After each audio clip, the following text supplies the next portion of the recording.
I know a guy that wants to see the Arkansas Razorbacks play on Saturday, and that is former Hog and former Green Bay Packer Brett Goode. Brett, good morning, buddy. I have to play these clips because you reposted your wife's video from about 4 years ago. These Jimmy Fallon clips that I had never heard before. You tell me which one is funnier, man. Next up for the Packers is Brett Goode, who was voted most likely to roundhouse kick his urologist after he tries to touch him. That was when Brett had the beer, and then this one as well. Here's Brett Goode. He was voted most likely to attend the inauguration just to see Three Doors Down play. Oh, wow. The boys are back. Yeah. I can tell you the second one's possibly true. The first one, you couldn't roundhouse kick nobody, you know. I can still do the split. Can you really? Yes, I still stretch and do yoga. I mean, you got to think whenever I first started playing, they could hit the snapper, and so they put me in all kinds of positions, so I wanted to make sure I was protected. So I can still do the splits to this day. Could you roundhouse kick Ty in the face? Oh, I think so. I think what we should do, though, have you seen the videos where they put the apple or the beer bottle on somebody's head and try and kick that off? We should try that. All right. Well, do it. What's going to happen if you miss? I'm going to have a former NFL player kick me in the face, and I'm going to be potential. I mean, you don't want to hurt the show, do you, Tom? Well, not the show, but maybe you. There was maybe some liquid courage involved. I was not there for this, but one of Brett's buddies one time said, "Oh, I could catch one of your snaps," and he'd had a little bit of liquid courage. So Brett snapped one to him. And how many fingers did you break? 2 or 1? Yeah, it depends on which person that I've snapped the ball to. So over the years, the liquid courage tends to get going, and then people want to catch a field goal snap because they think it's easy and anybody can do it. Yeah, I think Kelton had 1 or 2. I can't remember. Man, well, Brett, we appreciate it as always joining this morning. I saw those yesterday, and I was like, I have to play those clips. I will never be on Jimmy Fallon. You luckily have been twice. I thought that was pretty cool. But outside the pop culture stuff, man, big-time win for the Razorbacks on Saturday. Just kind of your emotions as a former player seeing Arkansas get their first SEC win in 3 years. It was very emotional just to watch the guys, how happy the guys were. You could see all their hard work had finally paid off. They've been putting in with the new staff and the guys over the years that, you know, they're tired of losing. Losing's not easy. You know, it's a lot easier to be on a team and walk to the locker room happy and go to the weight room happy when you're winning than it is losing. And so you can see that emotion coming out of everybody. And I was just so happy and proud for them because they finally found a way to win, and hopefully it's one of many. You know, Brad, it was kind of interesting. You made the statement last time we had you on that you could see the potential for this team to win 4 or 5 ball games, and people were like saying, "Oh, he's just drinking the Kool-Aid. He's drinking the Kool-Aid." Well, after game 2, I don't think that statement is outlandish that people have made it out to be. How confident are you in just the possibility of this team maybe winning 4 or 5 ball games after week 2? I think there's a very big possibility. Obviously, we've got to get our offense going and keep them consistent throughout the game because right now our defense is our best aspect of our football team, but we've got to keep them, from getting fatigued. And so we don't have to go out there and score a bunch of points, but we've got to get first downs and we've got to move the ball to give them a chance to stay healthy and stay rested. That way they can go out there and play good defense. And this last weekend we covered kicks a lot better. So that was a lot, we were able to not have such a big drastic field change like we did against Georgia. So hopefully we can kind of continue to build on these momentums. And the biggest thing that we've got to do is stack success and just keep building off of it. So what is the biggest issue with the offense? As you look at it, is the offensive line still what's holding things back? Is it the quarterback situation? As you look at this offense that can't get on track and sustain drives, what needs to click to make it all go? I think personally it just looks like rhythm. They're trying too much within the offense, and we're just not able to get into a rhythm. And even if we have an incompletion, which you're going to have, it seems like everybody kind of gets down. And I think winning is going to change that culture a little bit, but they kind of got to the point where they're like, oh, here we go again. This is the way this is going to be. And it takes time to take that losing mentality out of your mind.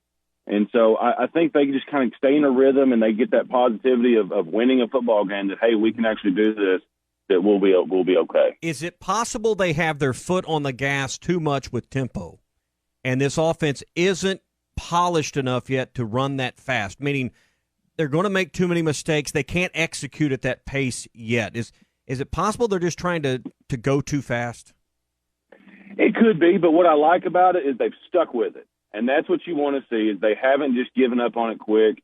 They're sticking with it, and it's their offense. That's what they're calling it. That's their identity, and they're running with it. And so that we got to learn through those mistakes. And if we can learn through those mistakes and we stay with it, it gives those players confidence that saying, oh, I don't want to miss this pass up or miss this catch because we're going to not be able to do this offense anymore. They know that the coaches are going to stick with it as of right now, and so that gives those players confidence to go out there and just play free of mind. So should they stick with it with a lead in the fourth quarter with 5 minutes left in the game?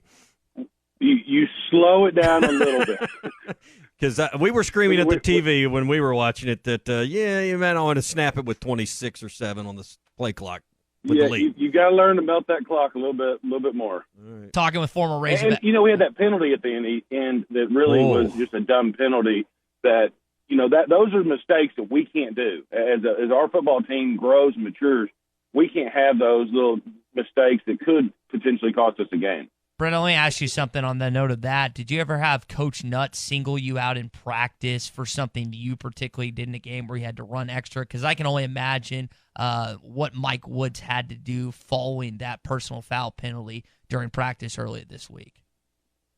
Well, luckily my personal foul was a face mask my senior year in Wisconsin, and they just kind of looked at me. We weren't in Wisconsin. We were playing Wisconsin and the bowl game down in Florida. Yeah. But I was kind of getting beat, and I grabbed the guy's face mask, and I kind of just turned him and rolled him over, and I didn't think I'd get caught, and I did. So they kind of just come off the sideline and like, what are you doing? And I'm like, I didn't want him to block the punt. And those are certain things that when you think that somebody could block a punt, you kind of take that holding penalty and just re-kick it because you can get by with a 15-yard penalty a lot more than you can a block punt.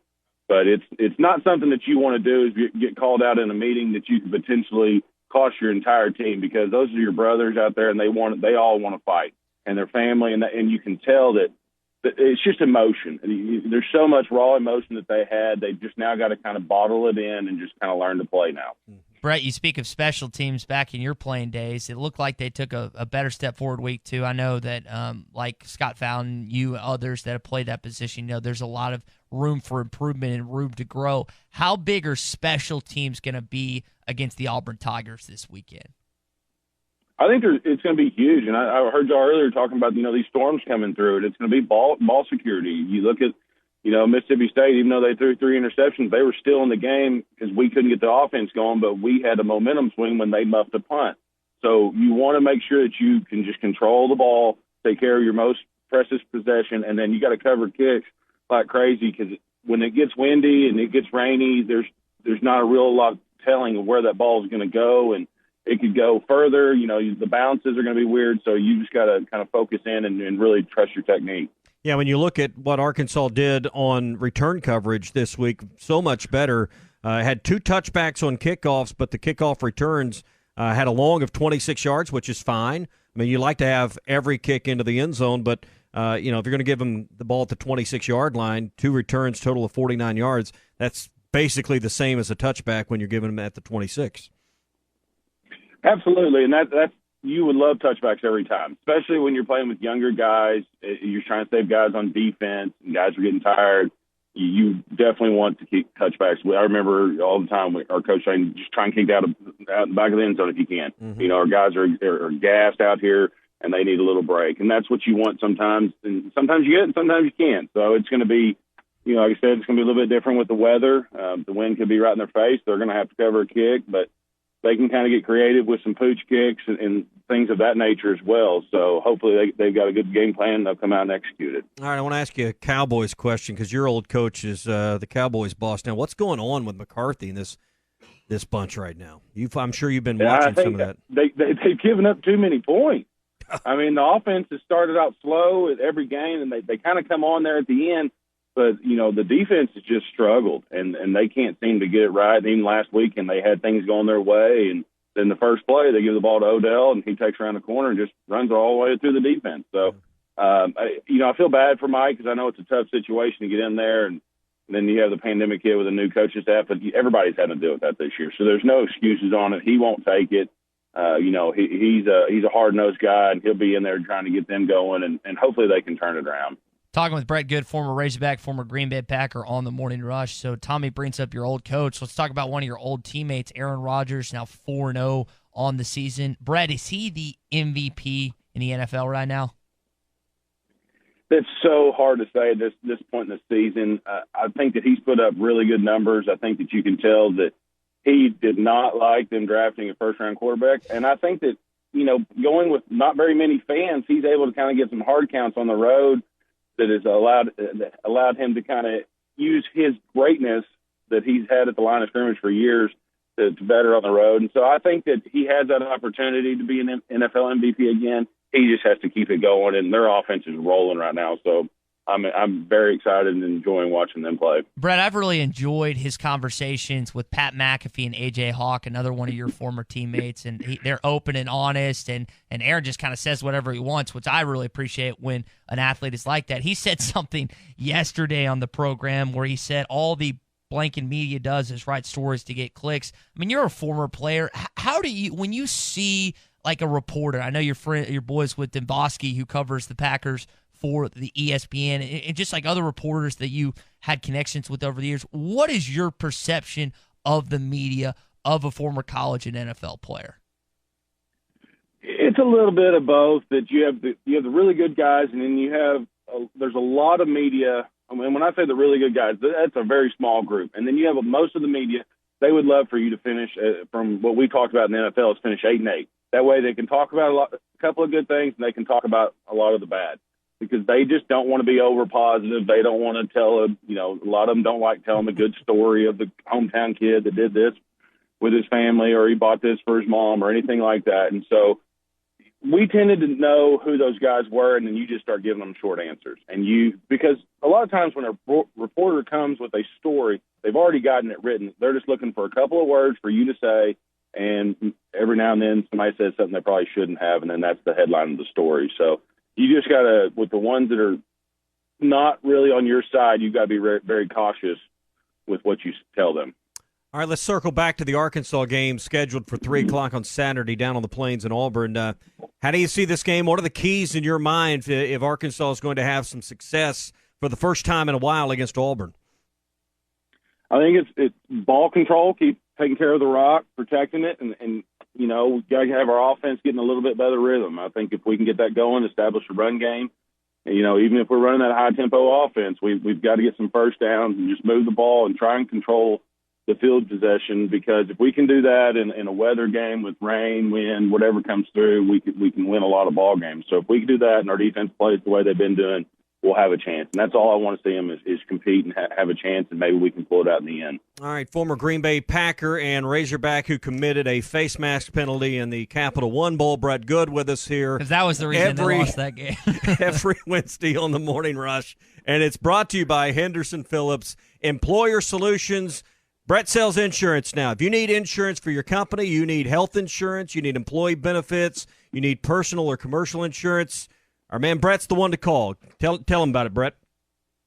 Yeah, absolutely. Anything that you need, whether it be personal, medical, we do health insurance for employee benefits, life insurance. We've had a lot of that going on with all this COVID going, and I'm actually going to look at a couple of houses today for personal property and casualty. So if you need anything, just give me a call, 479-651-2292. All right, 651-2292 for Brett. We'll talk to you next Wednesday. Also a two-time All right, sounds good. Thanks, guys. Two-time Jimmy Fallon appearance, too. There Something you go. that you and I will never achieve. No. So, Brett, appreciate it, buddy. Well, if we do that roundhouse kick on your head, we might, though. That is an excellent point. I feel like Jimmy would have to talk about you again, and he might have to talk about me. So we'll You'd be see. willing to take a kick in the face to get on Jimmy Fallon, wouldn't you?